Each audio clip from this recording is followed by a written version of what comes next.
Alright, back on the Rich Van Tassel channel with week 16. We're finishing out here the game picks. Next up, we have Jacksonville Jaguars at 5-9, traveling to New Orleans to play the Saints, who are also 5-9. Jacksonville has no players listed on the injuries. For the Saints, both questionable. Drew Brees, the quarterback, and Marcus Colton, wide receiver, on their injury report. Jacksonville is still alive for that AFC South division, even though they are 5-9. New Orleans has been eliminated now for some time. You look at this game, Blake Bortles has been throwing the ball very well. He's going to go over fourth. Well, I shouldn't say going like it's a guarantee. He needs less than 200 yards to go over 4,000 for the season. I'm expecting he's going to do it, especially against that Saints defense. He has 31 touchdowns to 14 interceptions. Drew Brees is over 4,000 yards, 28 touchdowns, 11 interceptions. But Jacksonville's defense, I think, is just a little bit better than New Orleans, which is going to help the Jaguars in this game. The Saints, their defense has just not been good enough this year. You have Allen Robinson having a big year with just under 70 catches, over 1,100 yards, 13 touchdowns, and I'm expecting he is going to be shredding up the Saints secondary in this game, which didn't play well against Detroit on Monday night. They have a short week to begin with, especially with the holidays. I expect this is probably one of the more difficult games a team could play. And in that Detroit game, Detroit scored more than even I expected. I wasn't expecting it to be as high scoring as it was. So I don't see any reason to think New Orleans defense is going to shut down Jacksonville. They're going to stay alive for as long as they can. Certainly, um, Houston can lose as well as Indianapolis, so they can be right in and after this game, possibly even controlling their own destiny heading into the last week. But it starts with this game, and I'm expecting a big win from the Jacksonville Jaguars.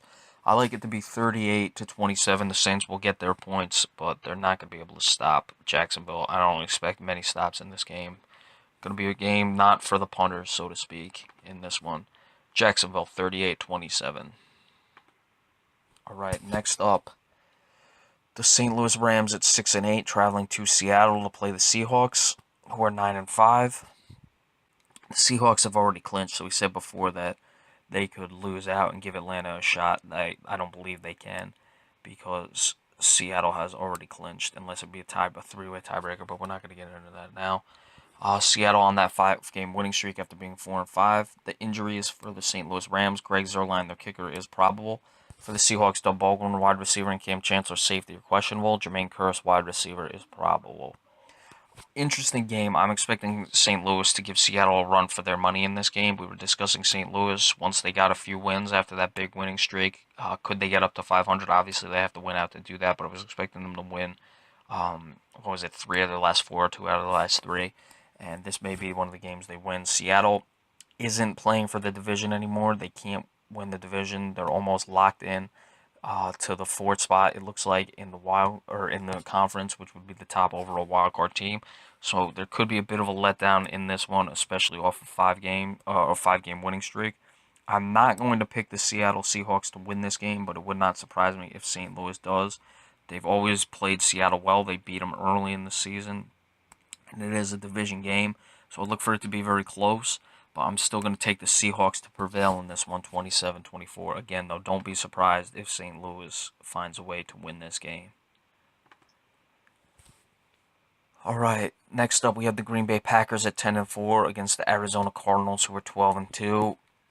Would look like a good game, except I'm not sure how much Arizona is going to be playing for. They're almost certainly the 2 seed. They need to win to clinch a bye, but if they don't win, then Green Bay would actually have the inside track to the bye. So my mistake. Arizona is not locked into that spot, and they should be playing very hard in this game. Injuries for the visiting Packers: Ty Montgomery, the wide receiver, is on injury reserve. Eddie Lacy, running back. Clay Matthews, linebacker, are probable. Sam Shields, the cornerback, is doubtful. For the Cardinals, Tyrann Mathieu, of course, tore his ACL. He's done for the year. Andre Ellington, running back, questionable. Jermaine Gresham, tight end. Carson Palmer, quarterback, are probable. Rashad Johnson, safety, is questionable. Arizona's playing very well this year. Green Bay had that slow patch in there after they were 6-0. They've seemed to turn it around. However, Green Bay does have to win out to win the division, assuming that Minnesota beats the New York Giants. Both teams control their own destiny. Let's just say it that way for the NFC North. So they have a lot on the line.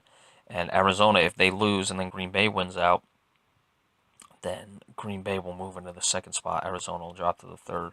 So I thought that win over Philadelphia would give Arizona basically the rest of the weeks off. They need to win this one. Let's see if they can come out and do it. They're playing at home. Green Bay is a good team. They're certainly a professional team with a lot of veterans. They know how to travel. Arizona isn't known as the most hostile of places to play.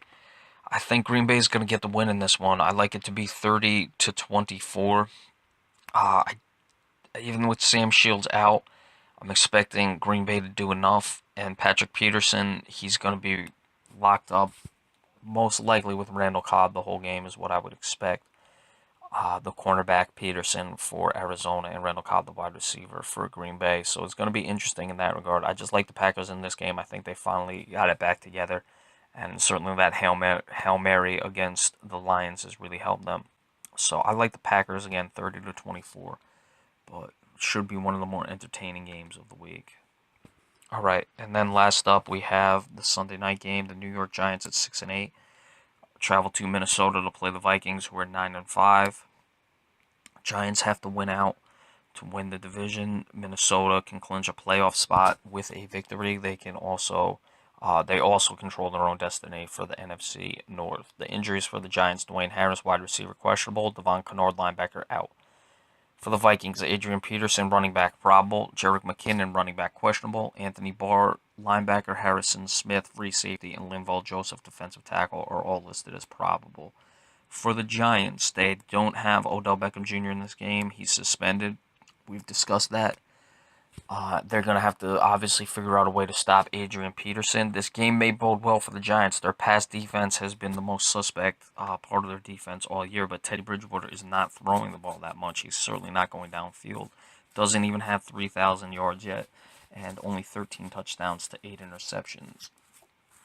And just conversely, on the other side of the field, Eli Manning, that is closing in on 4,000 yards, has 32 touchdowns to 11 interceptions, and has thrown the ball for almost 150 more times than Teddy Bridgewater had this year. So the way that the Vikings play offense could really help the Giants in this game. Rashad Jennings the Giants have to run the ball. They got to figure out a way to do it. He's now over 4 yards per carry, but they have still less than 700 yards, only 2 touchdowns. Can the Giants do that?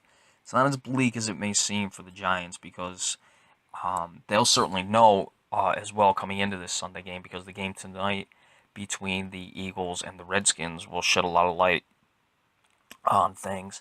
If the Eagles win, I believe the Giants almost certainly control their own destiny the rest of the way. So they'll know what's going on going into that game. I guess they obviously could be eliminated if the Redskins win, but an Eagles win and they're not eliminated going into this game. So can the Giants come out and do it? I think I've been a bit too fair to the Giants. I've picked them to win games I probably shouldn't have picked them to. Am I going to do it again? No, I am not. I think Minnesota is going to find a way to get this win, keep pace. They're a young team. They want to develop and they want to clinch a playoff spot. I did have them at 9-7 going into the year, so certainly that is not out of reach. I had them 9-7 missing the playoffs. They could lose these last 2 games and it could still happen. So I'm kind of going against the way I picked it at the beginning of the year. But I like Minnesota in this game. I like it to be low scoring, 20-16. For some reason, I think the Giants are going to struggle to find the end zone without Odell Beckham Jr. though. All right, so that is it for the Week 16, all the game picks. We will be back on Monday to give you a breakdown of the Monday Night Football game between the Denver Broncos and the Cincinnati Bengals. Thank you so much, and enjoy the rest of your holiday weekend.